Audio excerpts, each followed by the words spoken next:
focus down to the bottom lane, not taking it in the jungle to try and provide that surprise factor. But JD, they're not caught off guard.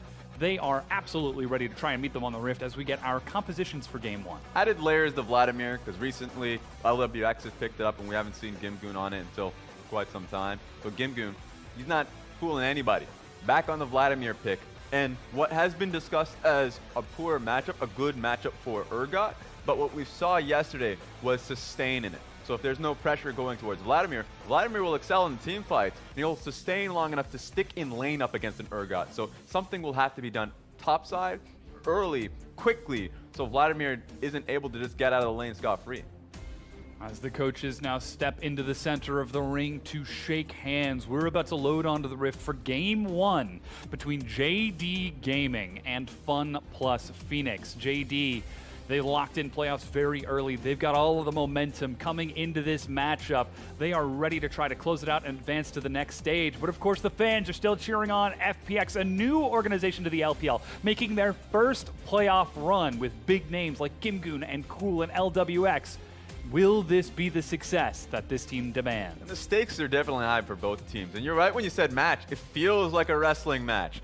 The cages are already there, so the cage is not being lowered, and the fans are watching to see which team comes out ahead. The expectation is in favor of JDG, but you gotta feel like the players here for FPX are ready to go for it. I think Gimgoon on the pick here going forward should be fairly comfortable on the Vladimir, and he's an incredible Vladimir team fighter. And I think this is the place where experience really comes into the equation, because Cole is the old veteran. He's even older than Korn, who went to the World Finals in Season 4. So JD Gaming, without a good performance in Spring Split, I actually question if this comp doesn't work for them. I feel like their mentality could take a very big hit. This is where the veteranship of Cool could make a difference. Now as we load onto the Rift, it's time to find out who is going to start this series off with the Game 1 victory. Who will start off this best of 5 with all of the momentum in this matchup? JD Gaming versus Fun plus Phoenix in our first round of playoffs. One team will advance, the second will be disqualified.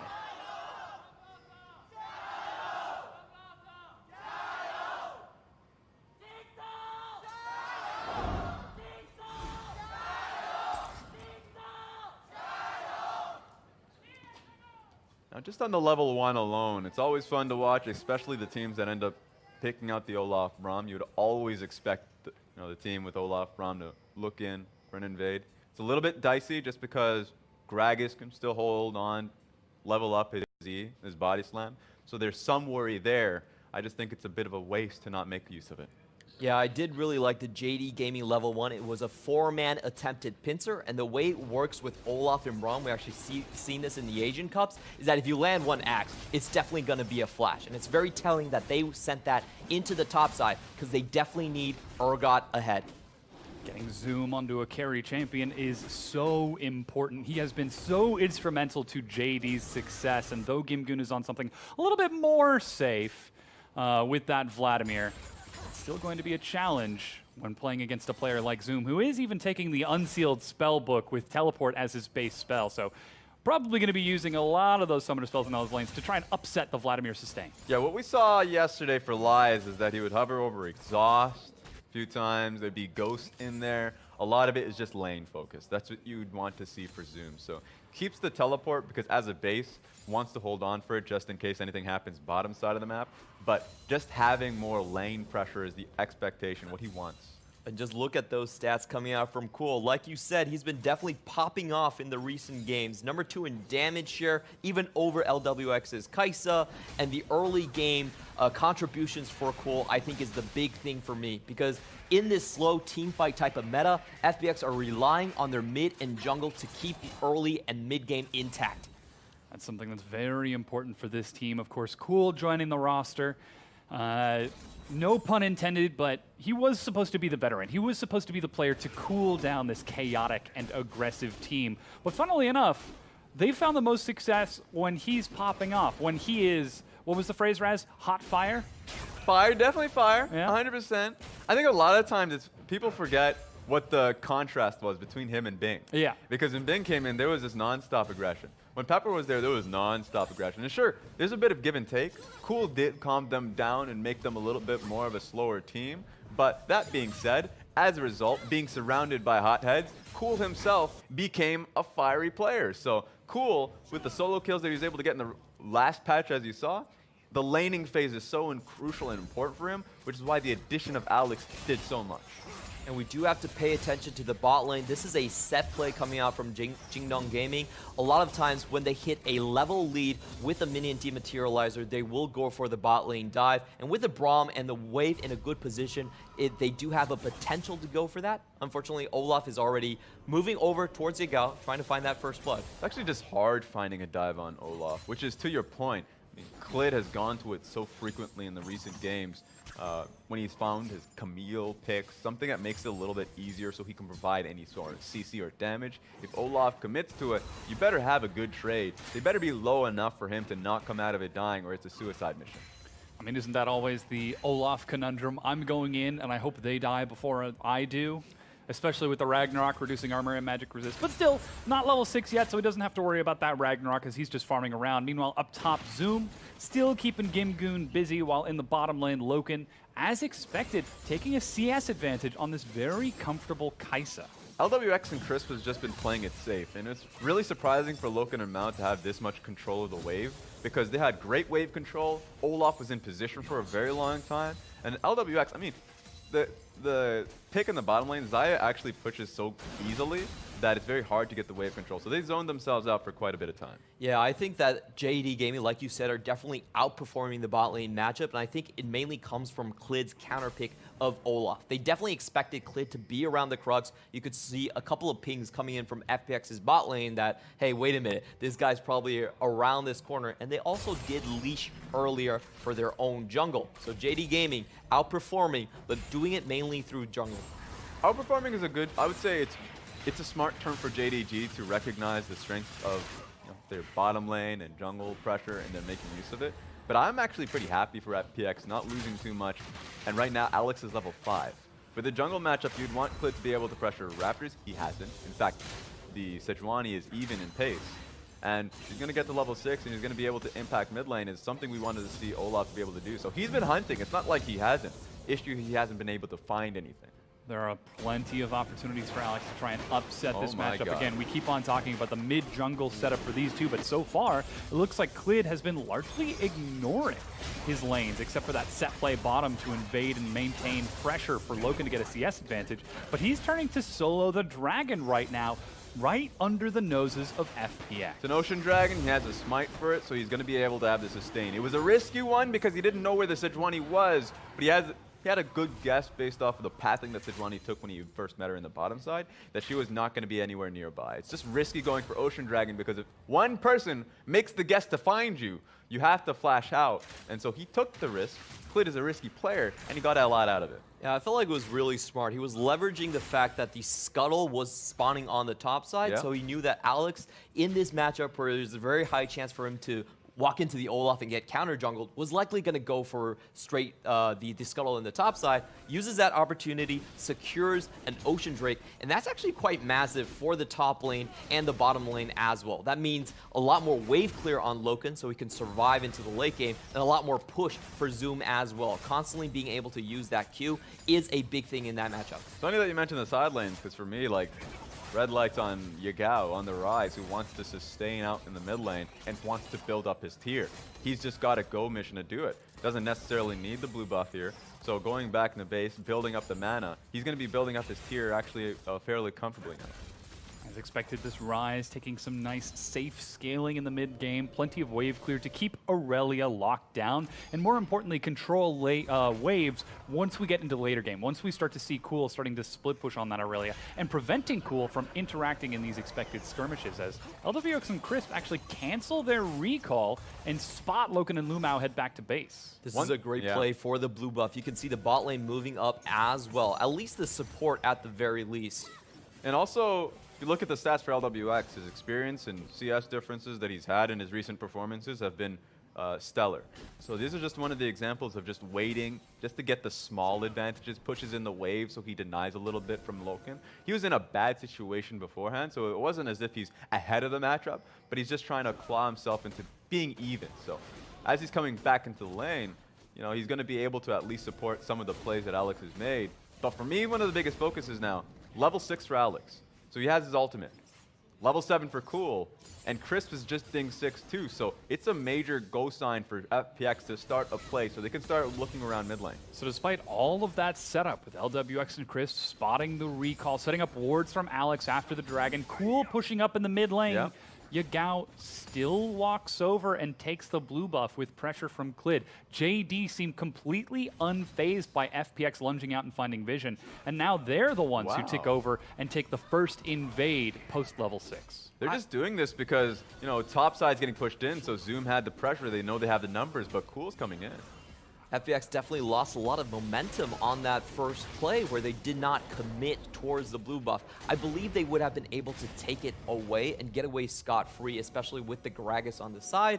But them spending time, not getting a reward for it, JD Gaming come in with a great punish. Yeah, it just depends on what their calls are. And funny enough, you already see their true colors of being individuals in this instance because it was the extra time LWX and Chris stayed in lane for, gank coming through. Ooh, excellent stun from Cool onto Clid, but he's still thinking about the dive. There's Lands the undertow, flash is ready, and a great Vanguard's Edge prevents any chase from Clid.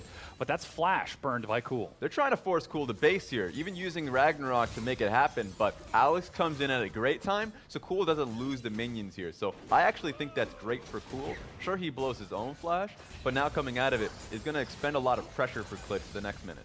That was also the exhaust burned by Yagao to try and keep Cool busy in that lane, but it ends up not paying off, and still there is some good vision from FPX trying to track Clid around the map. So far, it seems like this has been a relatively standard laning phase between the two. At least JD feeling a little bit happier about it off of that set play early on and happy CS farming in mid and top. Compositionally, this is good for JD Gaming that there is no sort of action going on. I do think that they do scale better in towards the late game. However, for their Clid, I think the Olaf didn't really accomplish much in terms of getting his team ahead. So, you know, big picture, JD Gaming are still pretty happy with it. Small picture, there are some things that maybe they could have forced a little bit harder. It's always a hot button issue to talk about scaling here. We'll have to see off the gank. Flash and Loken gets his own. I'm not sure if Crisp... Oh, he animation canceled out of the body slam by queuing a barrel, and Loken was able to escape before he got lined up with the hitbox. Bit of a tragedy, but that does mean that Alex is spotted bottom and Clid starts making his way towards Herald. Braum door is just going to stop you anytime. So Chris has now learned maybe don't extend the flash when Braum is up and ready. Lu Mao was ready for that play to happen. So great call for Lu Mao to stop any kind of action there.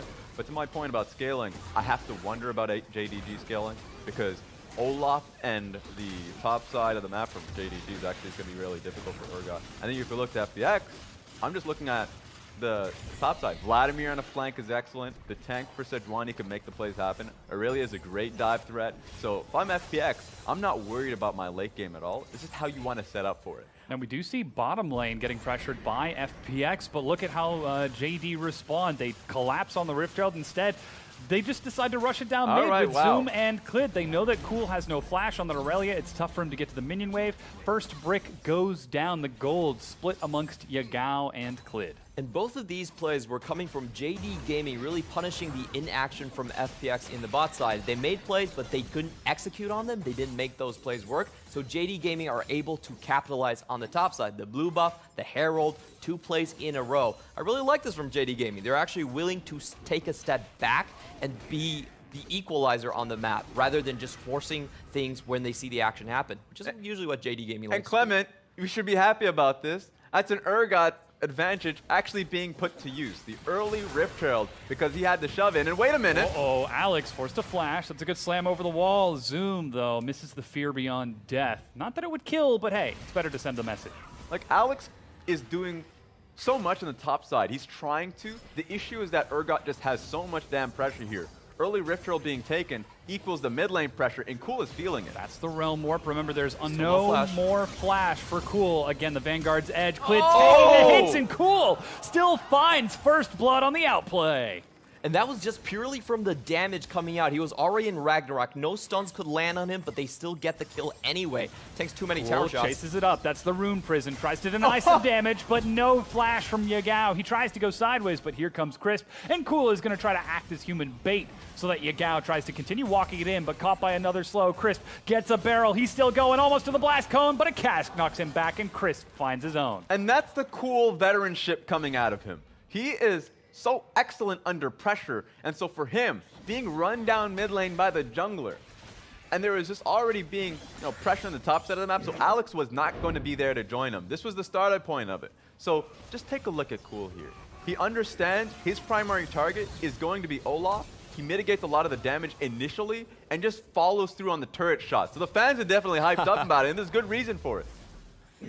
The flash blade surge chase and then an easy rundown from 3 members to collapse. You can see the fan votes on the side of your screen highlighting each of our player portraits. Yes, that is Diamond for Cool. Already 14 minutes in, the fan votes have sent him right to the top of the popularity standings. Still, though, he's got a lot of ways to go if he wants to close out this match, because despite that first blood, despite that second kill, it's still 400 gold. Loken chases it up as he collapses top. Gimgoon gonna be slowed. There's the Fear Beyond Death just over the wall. No, Gimgoon walks it off. So close every time, and it's JD making the best use out of the Urgot pit once again. So they're just trying to make traps here. Gimgoon never feels at ease.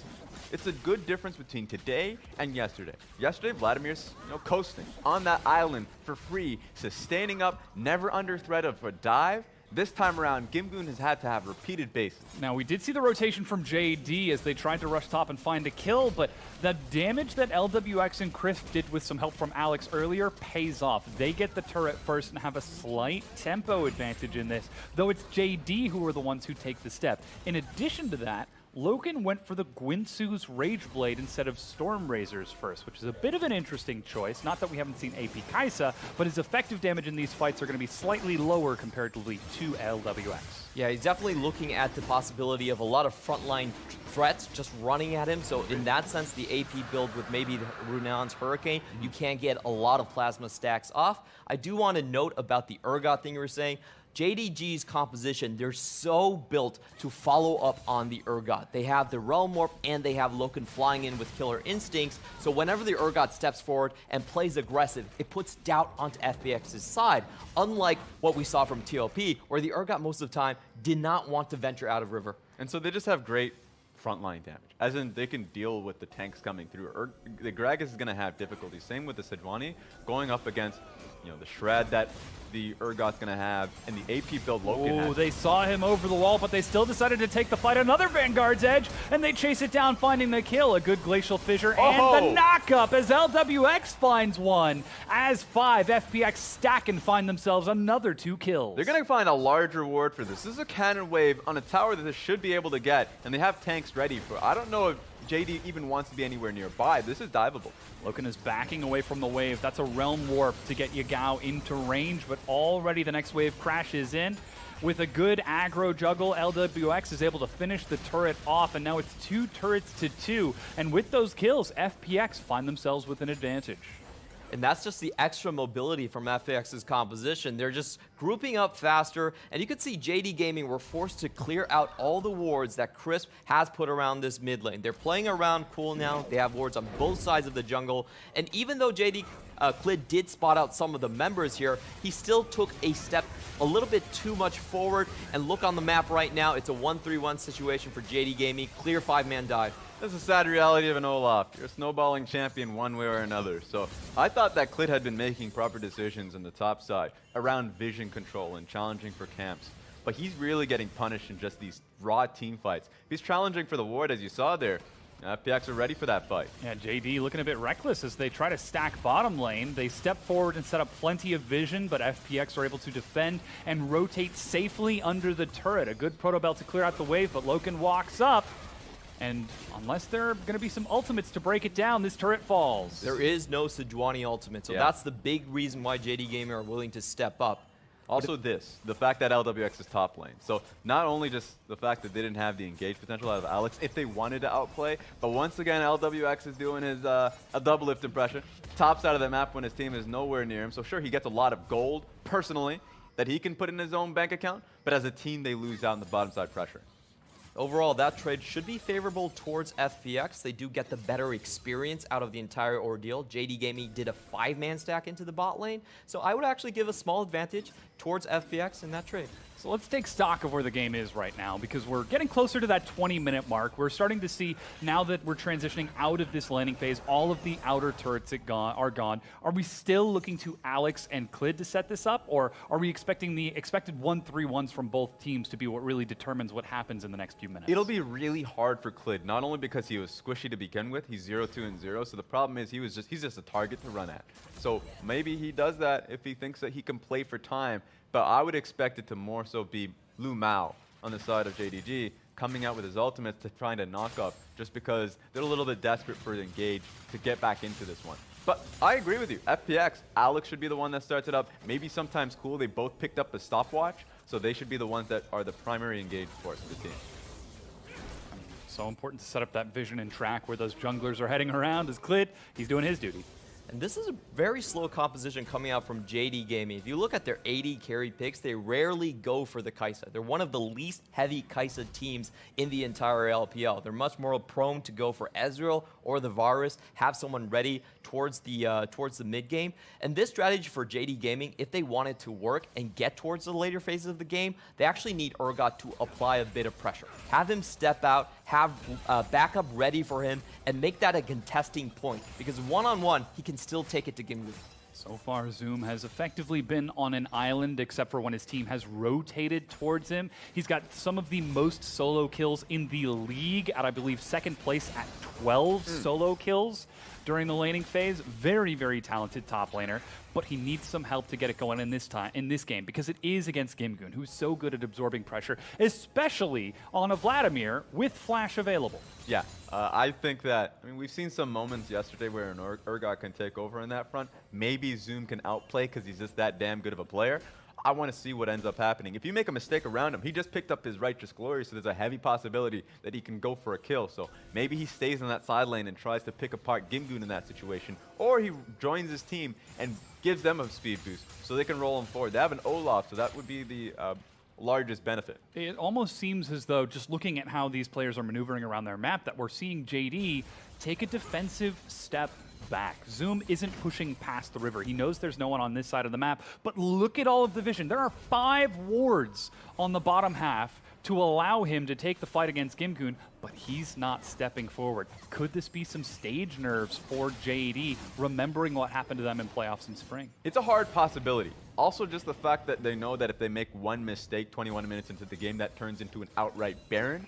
I don't think he wants to be the reason for that, the cause of that. And at the point, he recognizes that they're actually losing so much pressure on the top side of the map that he just wants to farm up. He has a second item. If he can get at least a stopwatch, something that prepares him for a fight, then he's going to be happy. Yeah, it definitely comes down to the map control that FPX have over the map right now. They also have the flanking potential, like we're seeing right now. Unfortunately, it is going to fizzle. So I think JD Gaming, I like what they're doing in the bot side. Walking through the lane, Loken is unspotted, and this is how you really want to snowball your... Get him! There's the Righteous Glory. This is a set play that we've seen before. He ducks down, flashes over the wall, and unless this Void Seeker lands, which it does, Loken's not going to follow, but he does chase up with the Killer Instinct. Fear beyond death, Gimgoon. There's nothing you can do to escape that, and JD are on the board. That was just such great timing, too.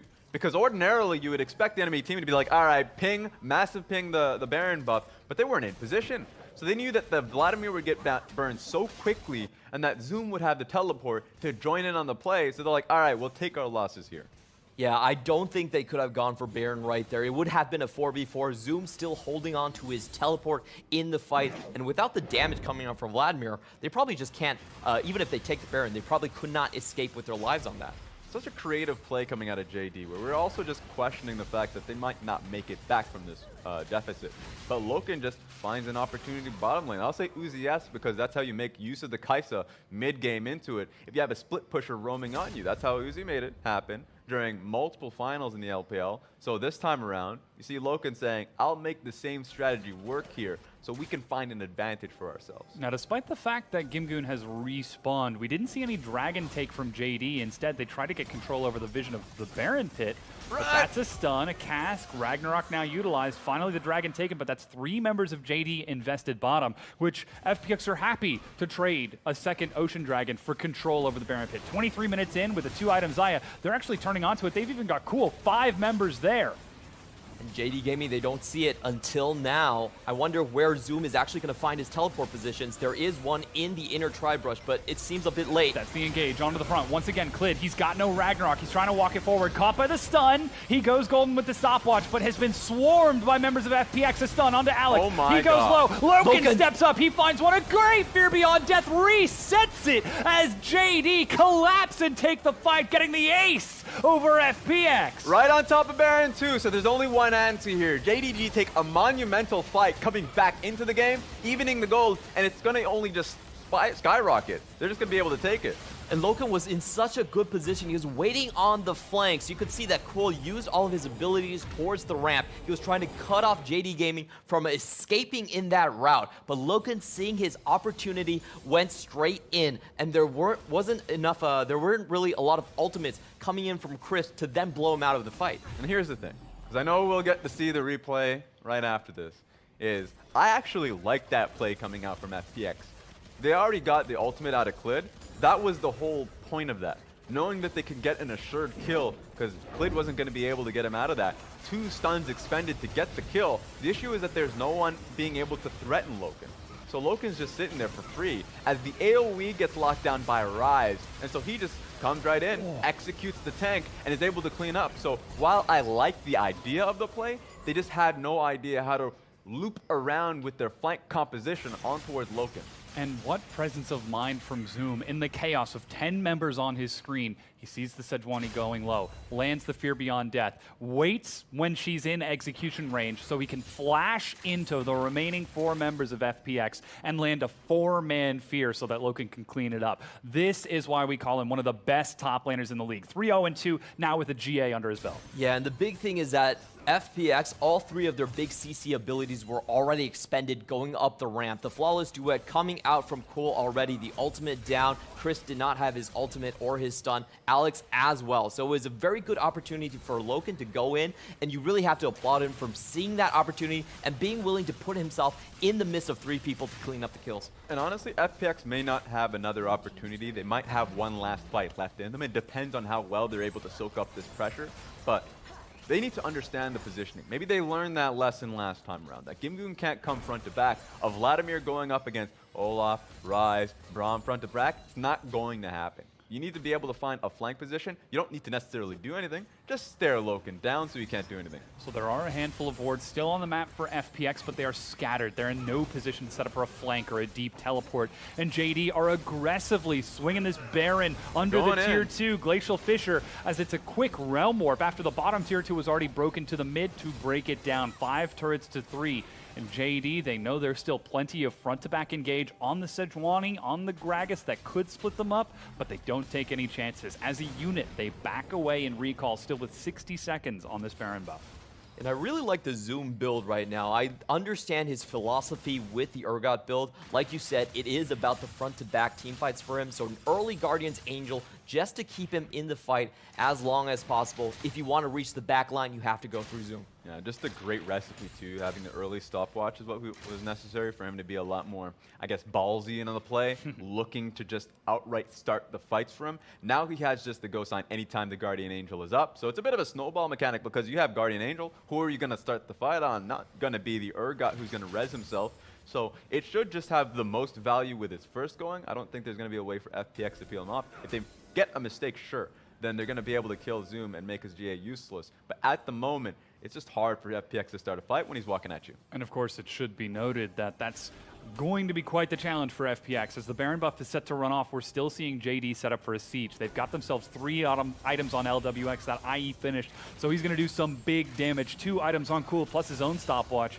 You said FPX might have one more team fight left in them. Well, they've got some pretty big item buys to set them up for it. Another 2 items from Gimgoon and JD. They see those items, they press tab, and they're like, maybe we shouldn't siege without the Baron. Yeah, and you know what? I'm going to be starting to take a step back on that because while I said that as long as they can play it safely, they have a very easy way to do just that. LWX has a lot of wave clear here just based off of his feathers alone, and he has 3 items for himself. So your point about just the items that they've picked up here, LWX is going to buy them a lot of time. And cool having Steric's Gauge just means that if you fight into me, I have a lot of ways to just be able to dip and dive in these team fights. Yeah, the main damage source from JD Gaming is definitely still coming from Loken, and he is behind in terms of his build. Did go for the safer Quicksilver Sash. So FPX, JD Gaming is likely going to wait out that difference. Oh, but it's a trap. Cool gets caught split pushing. That's actually going to be the Righteous Glory as Cool tries to walk it up in the Realm Warp in order to escape. Is that JD Gaming? Look at this vision that they've got set across the map right now on your mini-map. 4 members of FPX were rushing to Cool's aid to collapse and defend him. JD, hear the call to back away. And despite 3 members collapsing on a target, they turn and run. Yeah, I was so surprised about that. I was ready for the JD Gaming mid-game fiasco because they're a team where they have a lead at 20 minutes. They actually have one of the worst win rates possible. And a lot of times it is the over-aggression. They fixed their Baron issues. They haven't fixed their addiction to aggression. But that play right there shows me that JD Gaming are ready for playoffs. Honestly, if it was a mage that they were going up against, they probably would have still went for the play. It was just an Aurelia with a Steric's Gauge and stopwatch because there's just so much time to bully through an Aurelia HP pool that they should have recognized. And in the end, they did. That this is going to take way too long, and the rest of the team is going to be able to come out and help her. And this is such an important lesson for JD Gaming to learn. I think you said it best. This is a team that is addicted to aggression. They love to fight you in the mid-game, skirmishing over Barons, skirmishing over Dragons, but they know they have to wait for Loken to be there. He's got that 3rd item completed with the Rabadons now. Yagao is working on his own 4th item, looking for a Void Staff next. As a Spectre's Cowl has been picked up for Zoom, now they've got some big items. Now they're moving up and ready to fight. Round 2 might be on the docket here for JD. Just want to see what we get here because round 2, I mean, we laid out what it would look like, but FPX don't want any part of it. At this point, yeah. It's like okay. It's like a boxer that doesn't want to sign on the dotted line, so what do you even do? It's fight us when we're strong, but not when you're strong. Yeah. And now that the tables have turned, FPX are trying to back away and go for that 4th item spike, though Cool tagged by that Void Seeker. Baron's up in 30 seconds. If they didn't want to fight, well, the clock is ticking down and sand is running out. LWX is actually going to a straight glass cannon build, so you don't usually see 80 carries go straight for like 100% crit. Right on the 4th item, you see a little bit more of a defensive build, maybe a Guardian Angel, but he's got his second Zeal item. So 90% crit should be able to maybe boost that up to 120. Not going to be able to get too much off that, but for LWX, that means that if he is well protected in the next fight, he's going to be blasting through the squishies. So LWX is going to be doing a lot for Loken if he can find Loken. And honestly, I feel like he could blast through the front as well. Not a lot of armor coming out from either Zoom or Clid right here. In the next big fight, however, I think LWX is really important, but the flank coming in from Gimgoon or Cool are equally going to be crucial. In the first fight, the 4 members were caught in Glacial Fissure. I think that was a big reason why they lost. They do need to use the mobility and the flanking potential, and they do actually have the wards set up to execute on that. We see constant wards being cleared out by JD. They got to the pit first. They set up their control wards. Though, as you're just pointing out, there is a deep teleport ward just on top of the pit that hasn't been spotted. But still, JD decide to move as a unit, control the minion wave mid before getting pulled back towards this Baron. And a quick recall from Lumao to stock up on wards once again as he makes his way back onto the map. That means Clid is all by his lonesome right now. Yeah, you might want to watch out here, but I guess he has some protection with Loken. Predator to escape. So you still have to respect Loken, who's playing the bodyguard. I guess the theme is not there for Kaisa to be helping out the big burly guy, but the reason for that is because Rabadon's death cap being built up by Kaisa, she does a lot of damage at this point in the game. Very big. If you give her a lot of time with just one member, she's going to burst through him. A lot of time with just the Baron buff, it's definitely a quick one. So there's a reason why FPX are looming around the area so closely, because they can't allow JD with a second on towards the objective. Now Zoom is trying to control the wave mid against, whoa, Loken, he hit LWX, but that's a fight on the front lines. Wow. He's bursted Alex so Alex is caught. low, and the Fear Beyond Death over the wall, a Realm Warp to try and chase, but JD, they find a fight on 2 fronts, and they're able to pick and choose which morsel they want. Yeah, that's the go sign. They're going to go right towards the Baron because there's no jungle available. Alex face checked. He was the only one that could do it, and now he paid the iron price. And there's that Baron Shred you were talking about. Loken bores through its health and tears it apart. A single stun hits Crisp, and he gets shredded. In addition to that, it's JD finding openings on 2 fronts, and now they've got control of the map once again. And that really was JD Gaming having confidence in Zoom that he would be able to get out of that situation. I don't think Alex had a bad read at all. Zoom was caught off in a bad position where he could be all in right there. So Alex thought, hey, maybe JD Gaming's members, they're moving to the right. This is our chance to force our way into River. However, Lumal was waiting there in position the entire time, just waiting for him to face check. That's not JD. We're not going to defend someone who's splitting on the other side. We're going to step forward and try to fight to pull attention away from him. And that's what we see right now, as it's a Baron push on 2 inhibitor turrets at the same time, and a massive wave building bottom. That AP Kaisa tears through the first inhibitor turret. Can't break down the inhib just yet because FPX are setting for a fight. Yeah, I don't see FPX being able to land a successful one if they do pick a fight. That could just be a game-ending moment. It's just so hard fighting up against a Baron Rise team who can just send a minion wave straight towards the mid lane. They don't need to do it since they have a Bear inhibitor, but you know, they have the options of just sending the minions towards the top lane. Look at the cannon wave tops already doing a lot of damage. That's Zoom getting knocked in by the cask. Remember, he's got the GA. He's stunned and locked down, but he's the tank. A huge Hemoplague. He's going to get a lot of AoE. Lumao burning down low along with Zoom. It ticks, but no one dies. And somehow JD are able to survive. The GA is still up for Zoom. And I believe Gimku actually missed out on his Zanya. A little bit unfortunate. He got the ult down. If he could survive that, he could come back for a second rotation of damage. But with him down so That's early... the Fear Beyond Death. They're looking for the fight. That's a snare, a knock-up to find the 2 tanks into the back. But Cool is undefended. He dives forward but dies, and JD are rushing it down. They've found LWX. Loken is chasing the kills. That's the ace with the triple kill for Loken as he turns on to the Nexus turrets. And this is JD Gaming taking game number 1. Overwhelming damage. That's exactly what they had to go up against. I don't know how FPX could reel back from